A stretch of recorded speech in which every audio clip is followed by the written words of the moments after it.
Hello and welcome to Graphilus. I'm your host and I'm here to help you master Canva. Whether you are a complete beginner or looking to improve your designing skills, you are in the right place. Canva is an incredibly powerful and user-friendly design tool. With Canva, you can create stunning social media posts, presentation, posters, and much more without any advanced graphic design skills. In this series, I will guide you through aspect of Canva. So here's a quick rundown of what we'll be covering. First, creating a Canva account where we will discuss how to sign up and choose between free and paid plans of Canva. Second, navigating the dashboard, understanding the layouts, key sections of Canva. Thirdly, starting a new design, selecting the right design type and using templates which are already available in Canva. 4.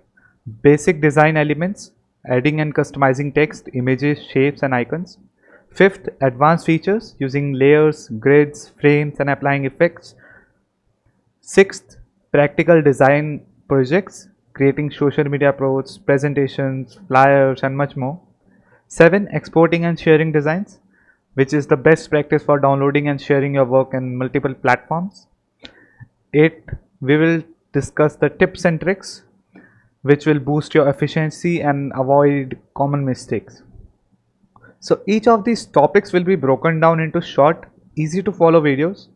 You will be able to watch them in order and jump to specific topic you need help with. We will also have practical examples and project to help you apply what you have learned. By the end of this series, you will have the skills to create professional designs for any purpose. Make sure to hit the subscribe and bell icon so you don't miss any of our tutorials. If you have any questions or topics you'd like to see covered, leave a comment below. I'm here to help you master Canva. Thank you.